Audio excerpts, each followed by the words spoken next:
Oh, I need the Zoom.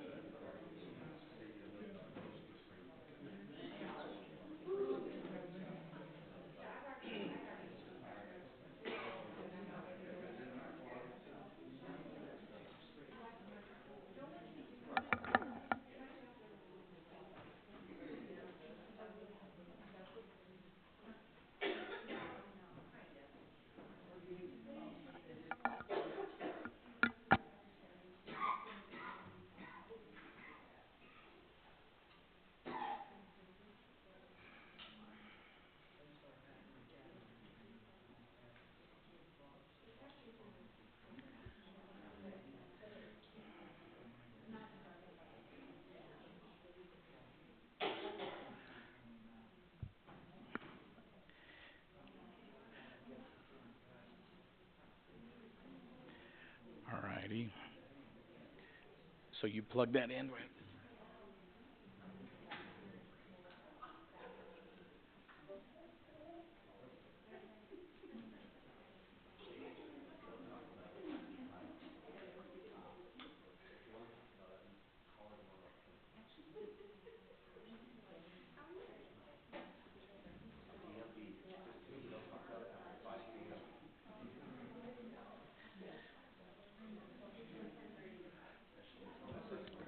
Okay, I think we're about ready to get going on our second one.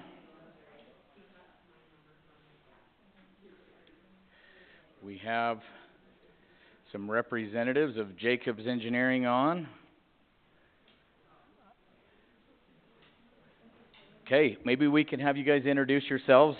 We've just had a public hearing, not a public hearing, sorry, an open house on our water project, and we had our engineer here for that. And now we'll go through a little bit of a presentation, same format, presentation, little PowerPoint, some background information, and then we have our representatives from Jacobs Engineering here. Why don't you guys introduce yourselves?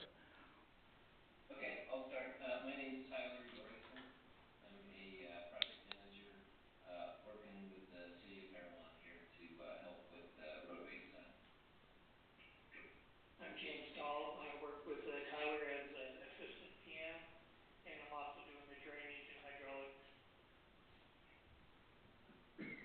Awesome. And there is the other major player here. I need to make sure I share my screen so these guys can see what's going on.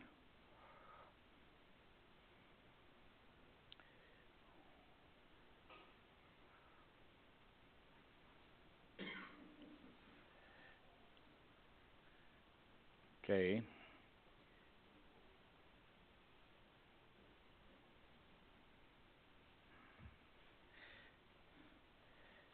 Now, Tyler, can you see that screen? Is it now sharing screen too? No, I can't. Okay. Okay.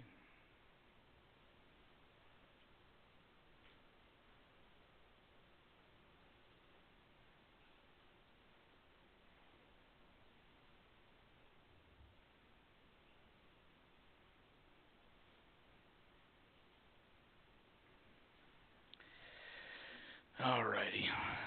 Gotta love technical issues.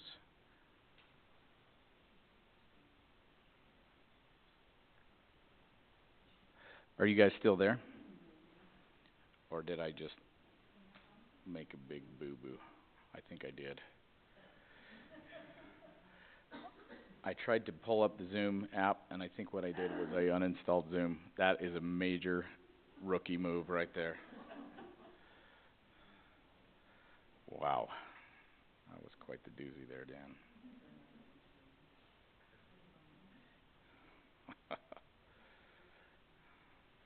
Give me just 1 second. I'll get these guys back on.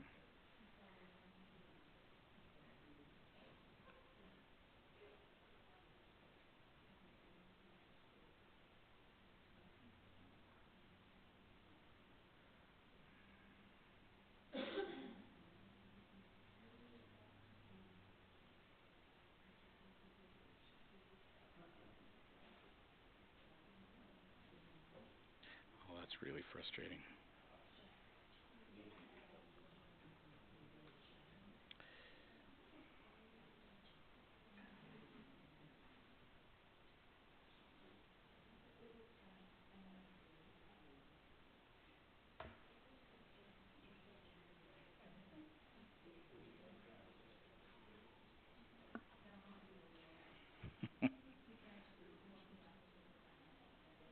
Who knew that double clicking on the wrong link would trigger the uninstaller and you can't undo it?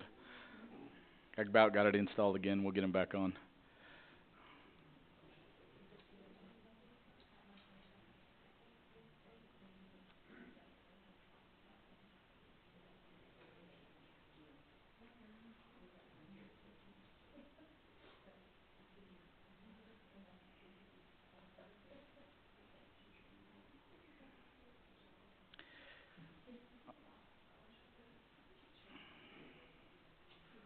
Okay, you guys there again? I accidentally kicked you off. Yeah, I can hear you. Wow, that was quite the... Only I will not be able to share my screen, so you're not going to be able to see my presentation, but it's okay. It's a lot of verbal stuff. Okay, we'll go ahead and get started on that then. Okay, I'm going to give a quick history. I think probably most of the people here are aware of the history. I think those maybe watching online or those that have moved in aren't. So I'm going to be as concise as possible.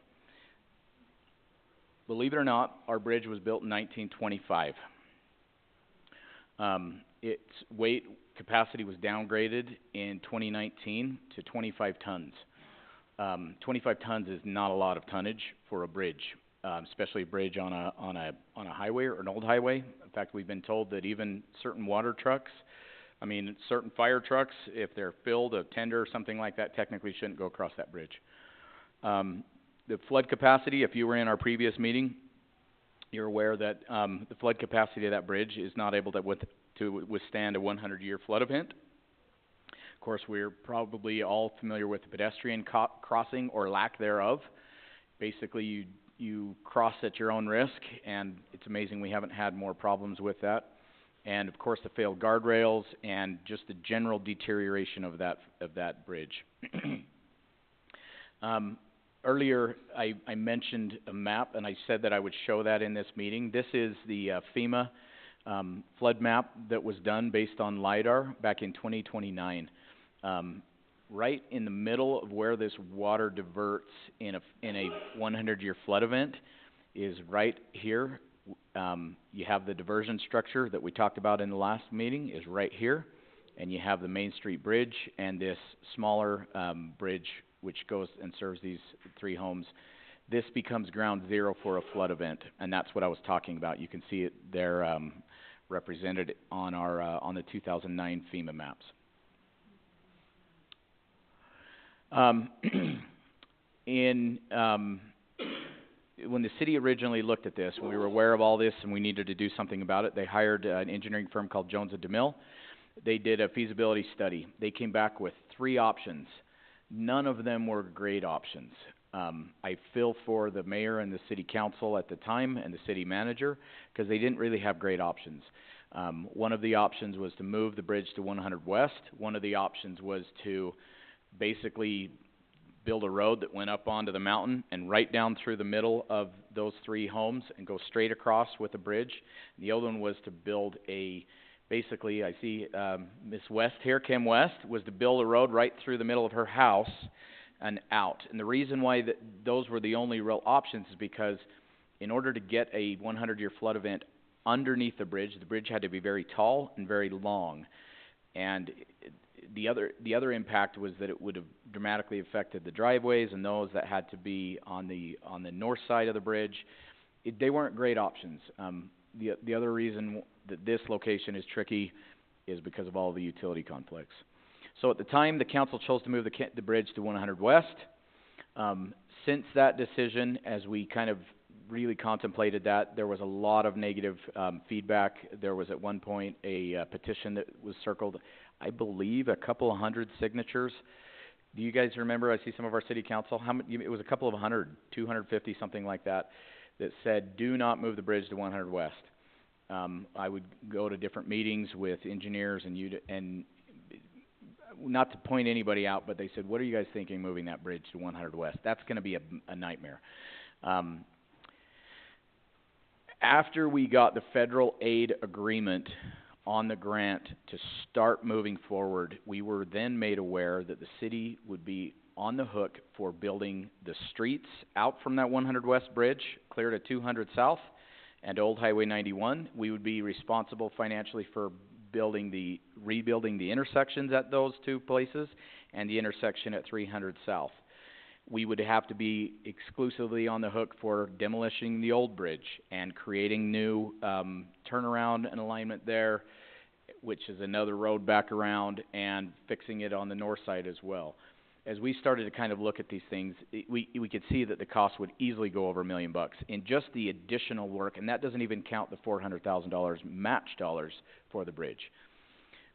Basically, what you had was not everybody was in alignment. I mentioned at the first of the last one, this is one of these projects that felt impossible to figure out a path forward, but it just didn't seem feasible. And what do? Just tear the bridge out and the only crossing is 600? Or do we create a improved ford like we have at 600? What do we do? It just felt impossible. About that time, we were working through this water diversion project that we just got done having a public hearing. And the thought hit us like a lightning bolt that says, okay, if we're going to remove that diversion structure anyways for this other project, that gives us the option to deepen the channel. So we went back to Jones and DeMille. We had them do a second feasibility study, and we said, if we deepen the channel, does that change our bridge options? And I'll quote the main engineer. He said, it's an absolute game changer. By lowering the channel 8 to 10 feet, it allows us to build a much more manageable bridge and still get the 100-year flood event underneath it. It doesn't have to be so tall, doesn't have to be so long, doesn't create all these crazy alignment problems that we had, bulldozing houses and so forth. So we got approval from the grant. This is a joint highways grant, which is federal money administered by UDOT. We got approval to amend the grant and move the bridge back to Main Street. The City Council formally voted to make that the preferred option. And at that point, we started moving forward with design. Went through the procurement process, and Jacobs Engineering was hired to do the design work and the construction engineering on the bridge. And at that point, we had a different UDOT project manager. He actually switched jobs, and so they reassigned it to Taylor Ricks, with Mainland Engineering is the UDOT project manager. So we have been working, we've been having regular meetings with the entire team, led by Jacobs, also with UDOT. Sometimes we have meetings and you'll have 40 people on the phone, and most of them are UDOT, but a lot of engineers. Let me just sum it up by saying it's a very simple structure in a very, very complicated place.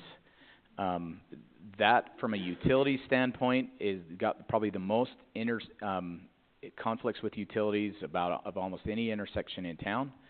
Of course, you're dealing with flood stuff you got to get through. You're dealing with right-of-way acquisitions. You're dealing with the different flow lines of the creek. It's actually a pretty complex project, and of course, and I don't even care if they hear it. By the time you go federal dollars, the federal red tape process just adds so many more layers of complexity to it.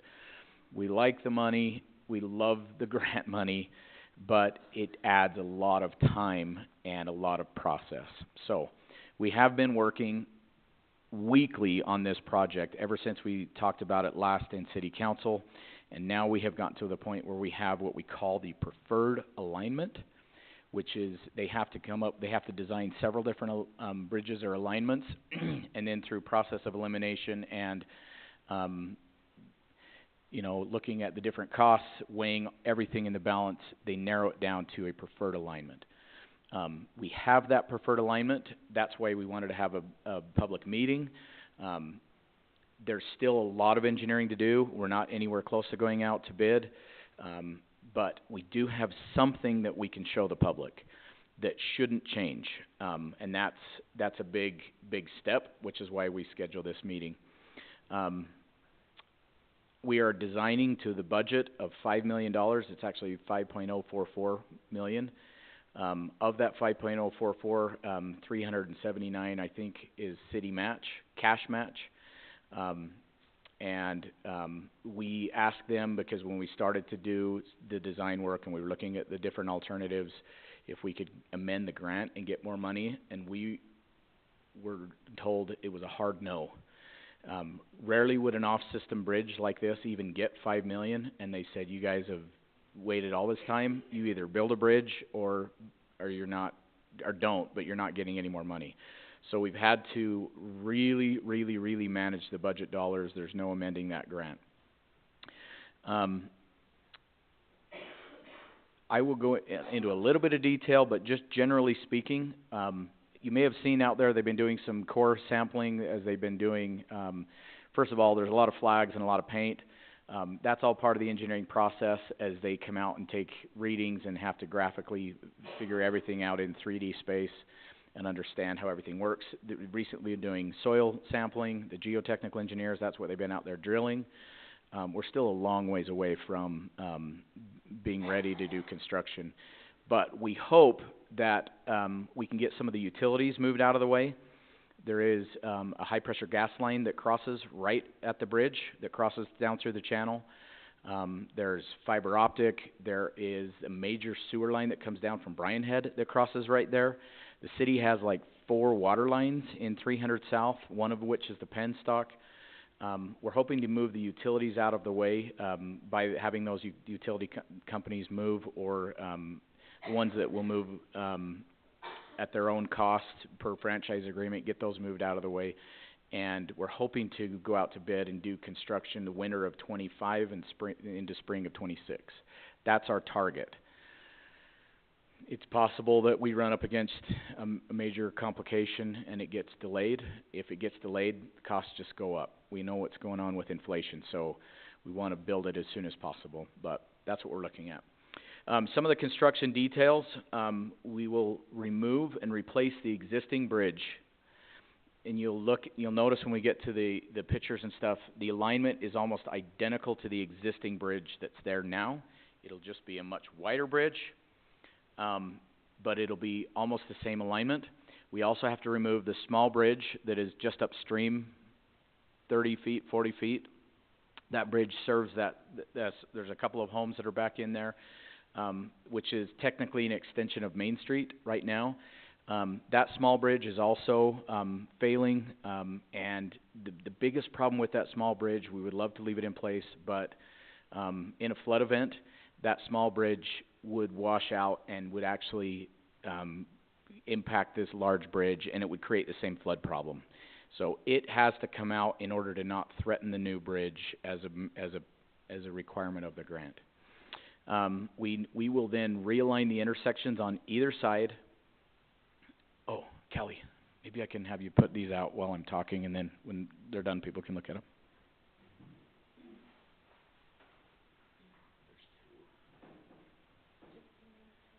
Yeah. Yep. Maybe put the one out with the colored one. We're going to have to realign the intersections on either side. The one intersection on the north side of the bridge, 300 South, has always been a very tricky intersection. Man, I almost want to just put this up while I'm talking.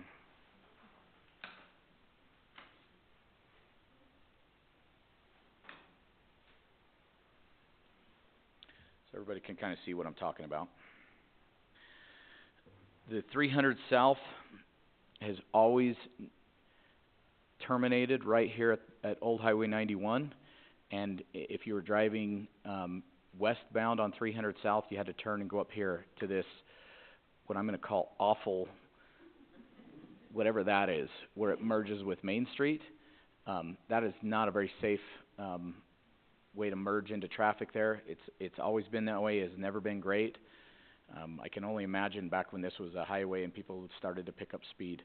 But with this project, 300 South will go through.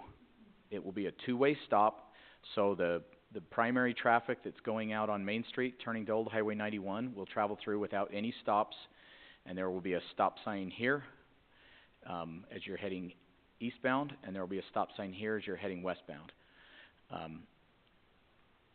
We were extremely limited in the distance from the bridge that this grant would pay for.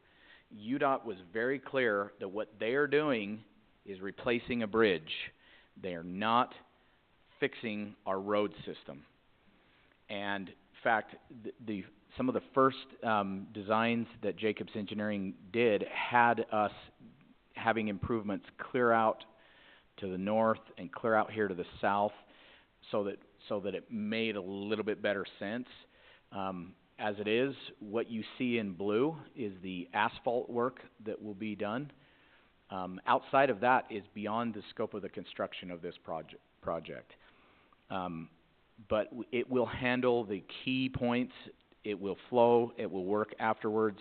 But the city's going to have to come in independently after this project is done and fix this part of this intersection. We'll probably at some point come back in and take out this island and kind of fix this asphalt so that Main Street just flows naturally down and then deviates and turns and comes over the bridge. That's going to have to be a future project that the city does. What this will get us is a replacement. Traffic will flow across Old Highway 91 the way it does now, and 300 South will be able to go through. I mentioned the removal of that small bridge. Well, how do these people get back to their house? Because that is the only way they get to their house. We will now have 400 South, which will come off, and we'll go through what is right now the north side of Kim West's property. We're working with Kim to come to a solution there that they will just turn. This is the existing road. They will turn onto what we're just calling 400 South. Whether or not it'll actually be 400 South when we sign it, I'm not sure, because it's not a real full block away from 300 South, but there will be a stop sign there. This teal portion that you see here on the bridge, that is a 12-foot wide active transportation and pedestrian walking path. So the bridge itself for vehicle traffic will be wider than what we have. It'll be 2 lanes with shoulders on it, and then there will be an 8-inch step up to a pedestrian crossing. If you've been to many of our meetings lately, you'll know that we have an active transportation plan in PAROWAN, and we're going to try to develop our trail system and walking trails and things like this. This is a part of the regional active transportation. At some point we have a trail. It's already designated and people ride it now, but really out on Old Highway 91 they pretty much just have to be up on the asphalt. At some point there'll be a trail system that goes all the way to Enoch. For the time being, you pretty much have to ride right on the shoulder of the Old Highway 91. But as far as crossing the bridge, there will be a dedicated place for pedestrians and bicycles and people walking dogs and everything to be able to cross there. We will have to, again, later as we kind of build that out, tie that into either a sidewalk system or a trail system for Main Street and into 300 South. But for the time being, the bridge will have it completely done. The part that the bridge is building will be in, so we'll be able to safely transit there. We're going to have to relocate, like I said, a ton of utilities, including power poles, fiber, water, sewer, high-pressure gas. I mentioned that we are going to take out the diversion, which is down here, which means we will then deepen the channel from that point back and under the bridge. After this small bridge is taken out, we will have to build a cement structure that transitions the existing flow level to the new flow level so that we don't get a scouring problem working its way up the canyon there. That'll transition about 8 feet, 10 feet at that point there, so that all of the water can get under the bridge in a 100-year flood event, and it will safely protect any of the utilities that are under it. It'll safely protect the bridge. I think I've covered all that. Oh, I do have a few more slides. Let me pop back up.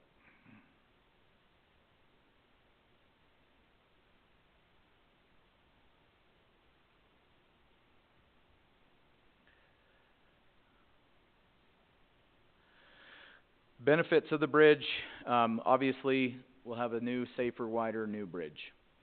Another benefit is we'll have increased weight capacity versus the current because it's been downgraded. I don't know if everybody realizes, but one of the reasons we were able to even get this grant is because this is the designated route for when UDOT has to shut down the freeway. This is where they route I-15 traffic through. It comes right down Main Street, across the bridge, and down North Highway 91 and out to Summit. And that is the reason why they were willing to fund this project. Otherwise, the city would just have to figure out how to do it itself. So, but that has to have weight capacity to withstand anything that's going to go across it. Anything that the freeway is rated for has to be able to cross this bridge. And it has to be able to, what was I going to say? I just lost my train of thought. It'll come back to me. The benefit of this design is it is a much lower impact to the surrounding property owners.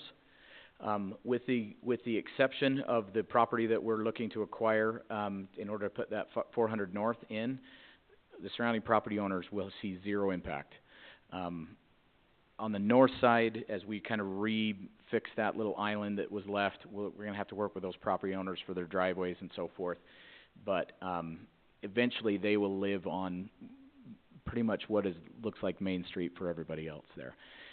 But they will not have a high road structure to try to get up and onto, which is what the old one had. Oh, that was what I was going to say. Talking about I-15, can you imagine I-15 taking all of I-15 traffic and try to zigzag it down 200 south and then down 100 west? I mean, you're talking people from out of town at night in a blizzard and zigzagging them through town. That's what I wanted to say.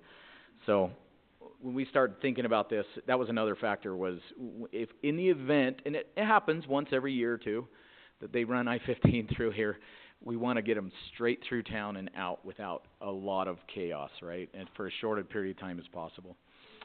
Flood capacity, the new bridge will be able to handle the 100-year flood. I mentioned that earlier. That's a really, really, really big deal, and it will affect almost anybody in PAROWAN that currently would be in the floodplain.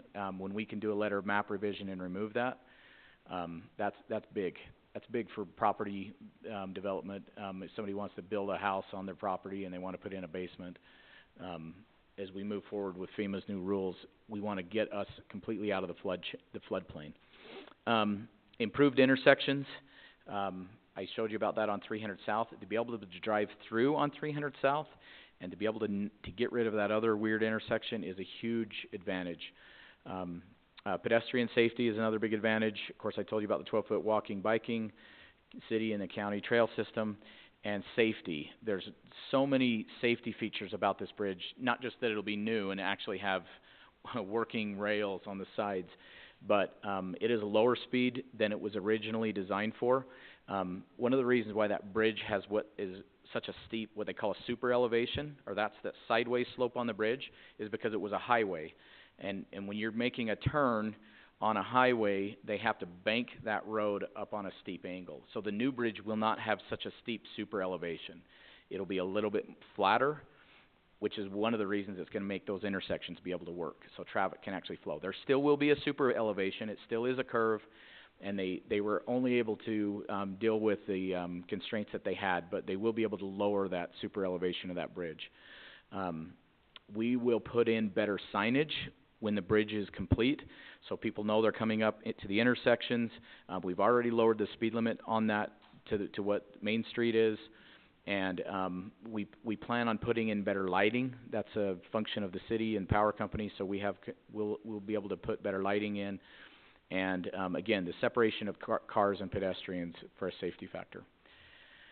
The shareholders on this is really just joint highways administered by UDOT and the city. The city is putting in cash match. If this project creeps over the $5 million price tag, then every dollar of that goes on to the city. So we've got to manage the budget on it. And I feel confident that at least where we're at right now in their estimations, we have enough of a buffer that we should be able to come in under budget. The city will be doing a lot of in-kind work in working in the channel. We're going to have to rip-wrap it where we deepen the channel. The city is going to have to be responsible for the removal of the small bridge. The city is going to have to be responsible for the moving of some of the utilities that we own. Some of the utilities will be moved by the grant, but the city will be doing a lot of in-kind work on this one. And all of it is just to save cash and get the bridge done that we need to. So, that is the presentation. And we are going to turn the time over to question and answer. You guys have heard from me way too much. So we're going to allow anybody that wants to come up to the microphone. And if... Smart aleck, love it. A kid in Jim Rasmussen will remember that. There used to be, that was old Highway 91, and they had moved a lot of swinging meat that would swing from the top of the roof. And so we used to say, well, they put another banana out there. So the super never was very good. I know in 1 week they wrecked like 3 or 4 trucks. Oh, man. Did you hear that, Tyler? He said 1 week they wrecked 3 or 4 trucks. They'd throw a banana out there. Yeah. With just one, huh? Any questions? Come on up to the microphone. That's probably why there's no guardrails anymore. The guardrails probably have been So I've taken. got 3 questions. The first one is, why 12 feet on the pedestrian? That seems pretty wide, 12 feet. That's 2 of me. Yeah. And then, what's the height of the bridge? And then what's the railing on the outside edge? So if my youngest is 11 now, but if he's walking, what's protecting him from that height? You want to answer that, Tyler? Did you catch all that? I think so. I'll start kind of at the end. The height of the bridge railing, I believe, is 42 inches, so it's about 3.5 feet. It's a concrete barrier behind the sidewalk. So the sidewalk is raised, or the trail path is raised relative to the roadway, like a curve. So, but there's a barrier behind it. The 12 feet is a pretty typical width for a multi-use path, especially when it's right up against the roadway like that. Sometimes we would use a 10-foot path if there was some separation from the edge of the road, but with it right up there, a 12-foot multi-use path is pretty standard on that. And then I think the other part of that, the question was the height of the bridge. Did I get that right? Yeah. It's pretty similar to what's out there right now.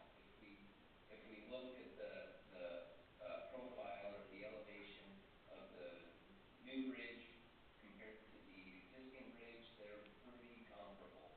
The new bridge, like you mentioned, Ben, is a little bit wider, so it's not exactly the same, but it's pretty close to matching in with the height, the elevation of the old bridge. Didn't you say you had to drop it from that old bridge 8 to 10 feet? Aren't you digging down under it? We're going deeper under it. From the ground to the new railing, how high is that as a foot fall? So you probably didn't hear that question, and I know this is one that you're going to want to answer, Mr. Dahl. How high is it from the bottom of the bridge deck to the new creek flow line? Well, it's going to be about the height that it is now, plus 8 to 10 feet. But he can tell you exactly, because he's been doing all the, I'm getting to know these jargons. The HEC-RAS model is where they calculate the actual water flow under it. Yeah, if I could share my screen, I can show you the profile, but right now, from the top of the new bridge to the bottom of the new channel is going to be 21.5 feet. So we're lowering the channel there underneath the existing bridge about 8.3 feet. We're also widening it. The existing bridge span is 35 feet, and we're going to have a span of a 60-foot opening.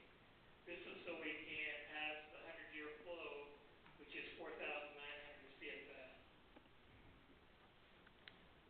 And I can't let you share your screen where I did my technical blunder at the first, I just clicked on this link, so we're all three on this call and nobody is the host. So I can't turn on sharing. I can't even share my own screen to you guys.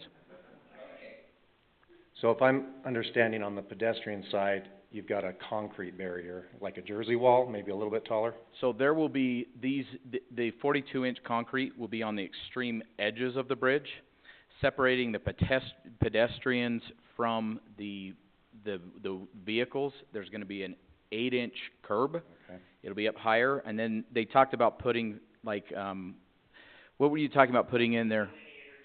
Okay, so delineators, flexible delineators to separate that. So My only concern is I had a neighbor in Cedar that fell at the Canyon Park on Highway 14. Mm-hmm. They were being kids, and he fell. He survived.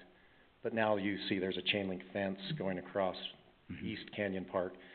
I'm just worried if it's a concrete Jersey wall with pedestrians, that just is a higher risk of falling now an additional 8 feet down.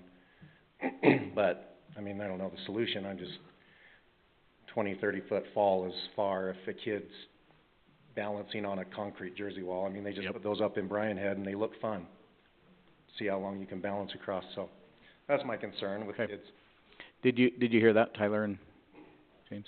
Yeah, and I think, that on the pedestrian side, I'm not sure if we've got it shown right now, but we can certainly look at, a fence to go on top of the barrier to add protection in that area. So that's something that we should, consider. A pretty chain link fence. I don't know if I heard that right.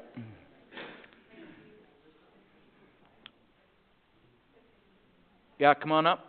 Just come on up.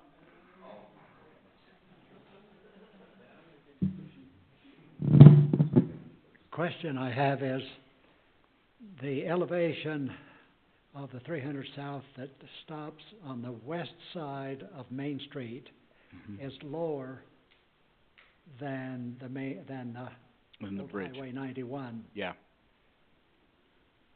Are you going to raise that street so it's higher to go over the bridge, or are you lowering the bridge so that it'll, elevation-wise? Some of both. We do have the profiles. If you look, we have the profiles on 300 South, which I can show you. I can actually go over. The bridge itself is going to come down. The roadway is going to come down, so that traffic can go up over there, and it's within the constraints that they're allowed to. There will be a bump there. Okay. But it will pass traffic over it. Were you going to do any fill there on the west side on 300 South, Tyler? Was there any fill on that roadway to the extent that the asphalt was getting modified there? I don't, and James may be able to answer if I miss here, but I don't think that we're adding. I think we're just trying to tie into that existing elevation on the west leg of 300 South as quickly as we can. I know there was fill on the east side. Oh, the east side. No. I said I know there's some fill on the east side. You're cutting the bridge, the roadway down a little bit, and then there's fill on the east side so that transitions. But I think on the west side there wasn't a lot, if any. Right. That's correct. We're coming close to tying into what's out there right now. Okay, one other question. One of the slides, last slide that you showed us about some of the benefits, I didn't quite understand what you meant by lower speed or slower speed. So, Because what that's the Indianapolis 500 for people going in and out of, across that bridge. And I'm serious about that. No, I know. Because No, we you're have serious. we have dirt bikes, and once they get in front of, just past Maverick, they begin to They open pick it up. so that they are high speed, and those little solar speed limit signs that they have there, they just sneer at them. And there's got to be some traffic officers patrolling that to slow people down. And I know it's Sure. a habit, but the best way to slow them down is to get into their wallet. And they start paying, and then pretty soon they decide that I don't want to go fast anymore. But it's a real issue. You're right. okay? So, I saw from the sign, from the blue that you have on there, 'cause I live at 267 South Main, for those who are here. You're the second house in from the corner, right? Yep, I'm the second house north of the 300. Yep. There's Dan Evans, and then there's Val Ray and Lyman Munford that live there. Yep, everything you said was true. Okay, are you gonna put curb and gutter across there to turn around and join Dan's curb and gutter? Yep, so do you wanna answer that question? How the drainage works as it comes down 300 South and ties into the bridge structure? James, I'll let you, I'm gonna, while you're talking, I'm gonna put that image back up so people can see what we're talking about here. Yep. Yeah, which image are you showing, I'm, the one with the purple, yes. Shading? Yep, the colorized. Okay, let's start there. I'm on 300 South and I'm traveling west. Our plan is to maintain the existing curb and gutter, in that location, and we will feather in the new pavement as we come and join into Main Street. So it's our goal to maintain the existing drainage. At one point, we thought we'd have to put in a catch basin because we'd create a low point, but I think we could design around that and maintain the existing drainage on that corner. And then as we go through the new intersection, the new pavement is matching the exact same alignment. So the water would just sheet flow off to the side of the road as it does now today. So, and you put on here a proposed drainage that comes from a catch basin, right? Oh, that's what you were saying. The catch basin -1 on that, you're saying that may or may not have to be in there? That is correct. In our jump review meeting, we thought we were gonna create a low point. We were thinking about we needed to take out that existing curb and gutter, but we're gonna try to maintain and not take out the existing curb and gutter and utilize it, and then tie the new pavement back into that curb and gutter so that we maintain the same flow direction. So, they are taking into account, when we get this thing done, the drainage will flow and will work, is what they're saying. If they have to put in a catch basin, or whether we're able to get it so that it continues to sheet flow correctly without ponding up in there, that's the plan. Okay, there's a lot of water on a high rain when we have one of those monsoons, I guess you might say, 30-minute That comes down 300 South, right? gangbusters. Yeah. Come, Did you hear that, James? is it gonna flow into it? This is the area where you get that water that comes down 300 South right to that corner, so. Just know that that's a point where it kind of catches, and it's fairly flat, and then as you start to go farther and further north, then it starts to flow down Main Street. But this area has kind of always been a Yeah. tricky spot. I didn't know if there were any provisions for the water to go back into the river channel, or if it has to go north. They will put it into the river channel, whether it sheet flows off, or whether they have to put a catch basin to catch it and put it over there, one way or the other.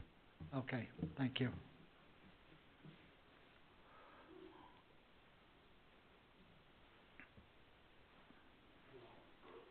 Okay, my name's George Hardelmeyer. I own the property directly across the street from. You're right here, right?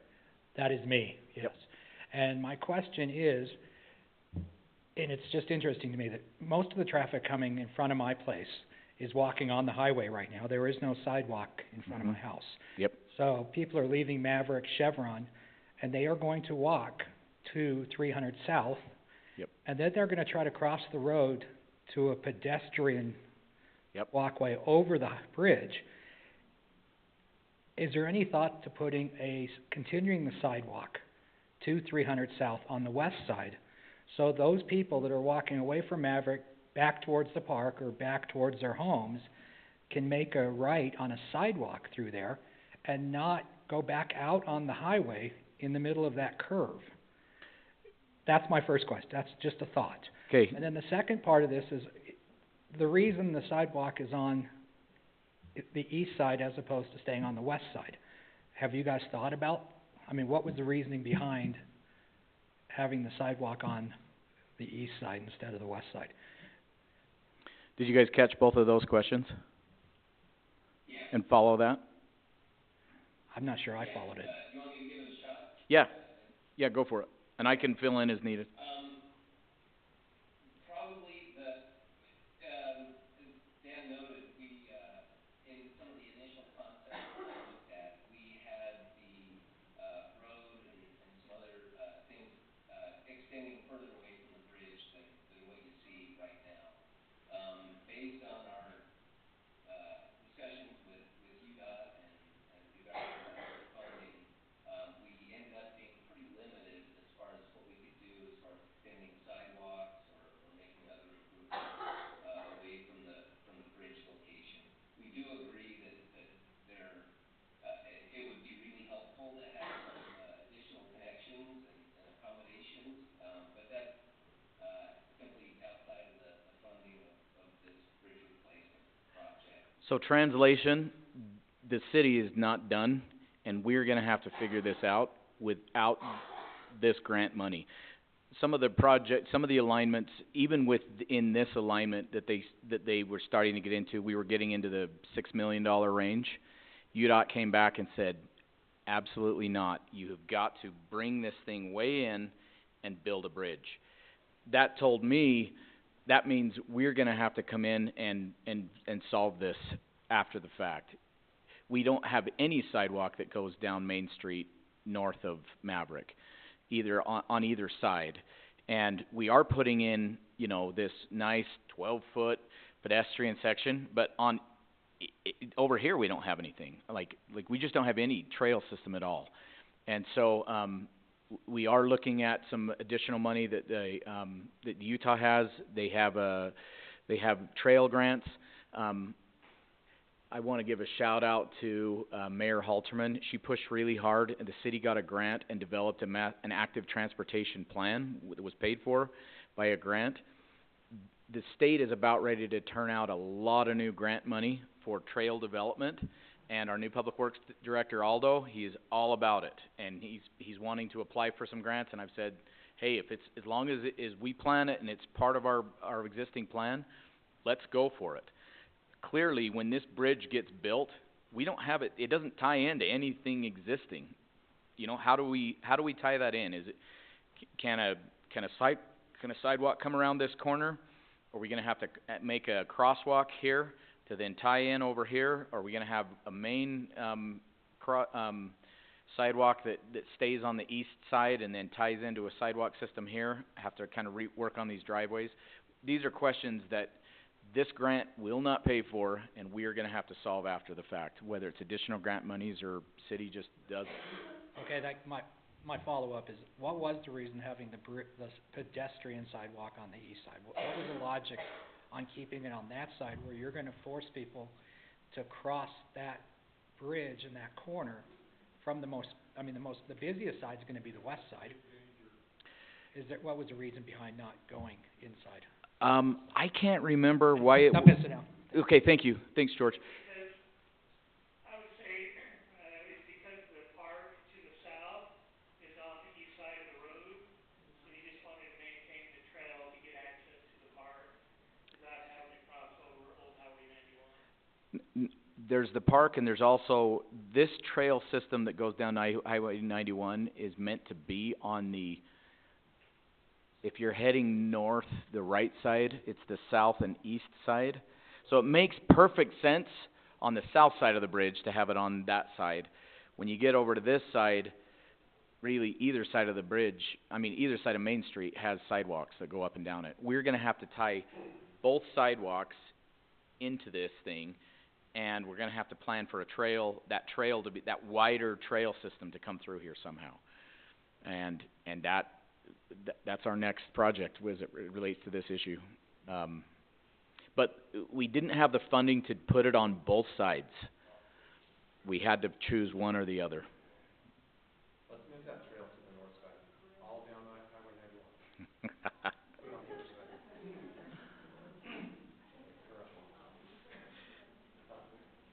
Okay, do we got any other questions for our engineers?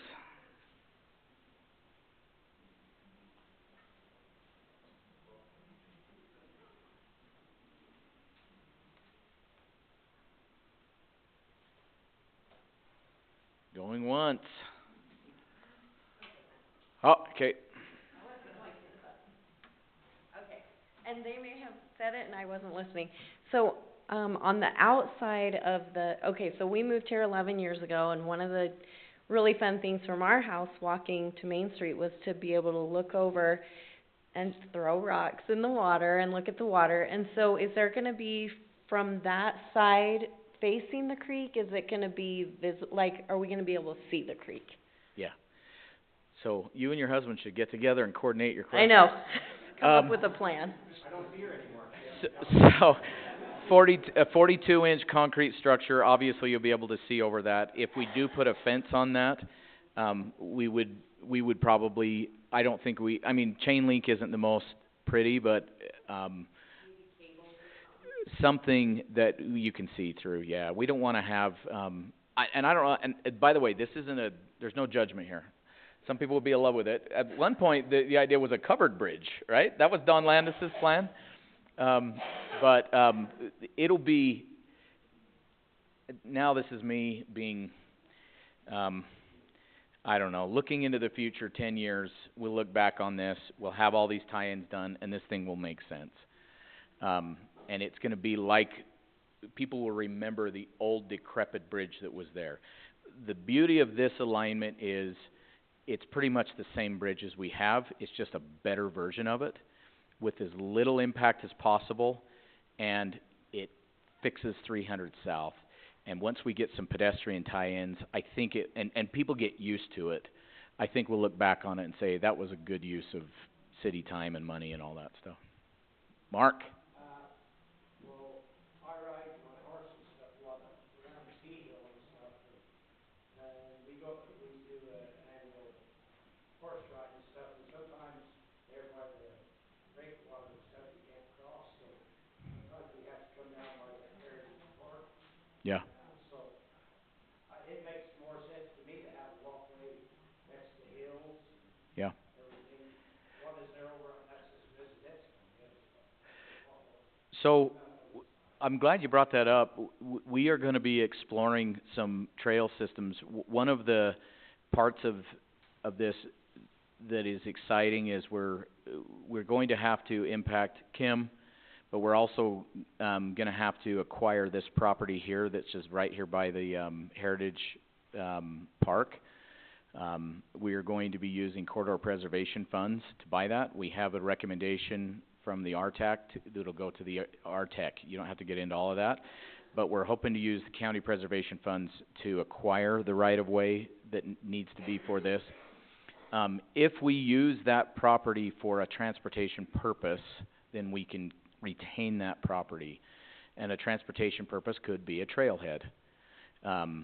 And we could tie in through Heritage Park and tie into the trailhead, the trail that goes up to P Hill, and also the trail that ties in around by the breakwater. And so, as we're developing our trails, I encourage everybody to come out and have input in that, because we are gonna be going after grant money to get develop trails, both for walking purposes. They call it active transportation. It includes, all of that stuff.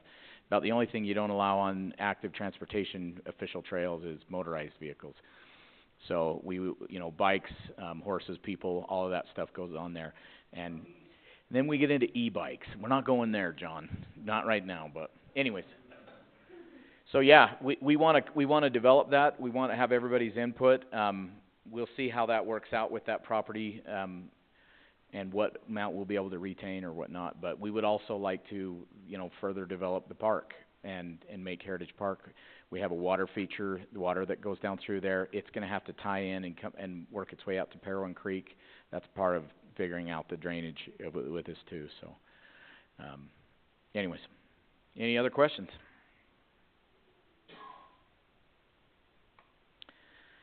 Okay, well, Tyler, James, we appreciate you hopping on. You guys have done a lot of work on this stuff. You're probably sick of the city throwing curveballs at you. This is just a dumb, simple bridge for you, but it's a big deal to us, so. No, it's all good. It's all part of the fun. And we'll continue to work. This is not the last of our public meetings.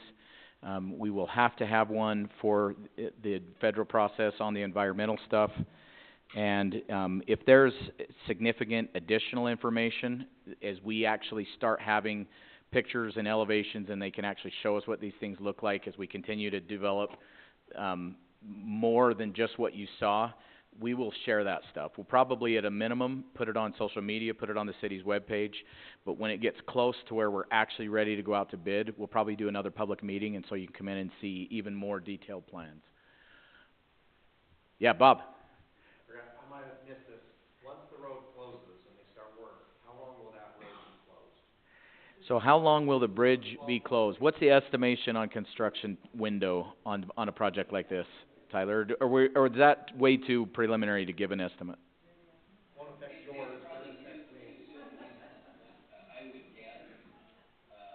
at least 6 months, but that's a guess. It's gonna have to be, the logistics of this is gonna have to be very carefully orchestrated and timed. We can't cut off those 3 homes from their place, so we can't take that bridge out until we build a road, and it's just gonna have to be all choreographed. Thank you. Of course that would come from you. It has to be very carefully choreographed with the moving of the utilities, the installation of that road, the removal of the other bridge, deepening of the channel, removal of the main bridge, construction of the main bridge will actually be the very last thing that gets done. And at that point, when that gets removed to the point that gets put back in, is gonna be that window of time. Of course, weather is potentially a factor, and all of that, but. Let's hope we are done by summer of '26, spring of '26. Okay, these have been awesome questions. We're all excited to have a new bridge. The pain is breaking all the eggs to make the cake. But hopefully we've come to a solution that, like I said, this felt impossible when I showed up 2.5 years ago. I was like, I don't know how we do this. I don't know what we do. It felt impossible. And here I think we have a good path forward. And more importantly, the beauty of this, and I just can't understate this enough or overstate this enough, we're doing this with a grant that was funded in 2019. Do you realize what's happened when it comes to the price of the cost of the dollar, the value of the dollar and the cost of everything since 2019? And to be able to do it within that existing budget is pretty impressive. So anyways. Okay, well, we'll let you guys go, and we'll let people come up and look at maps, and we'll see you on the next meeting. Thanks for coming, guys.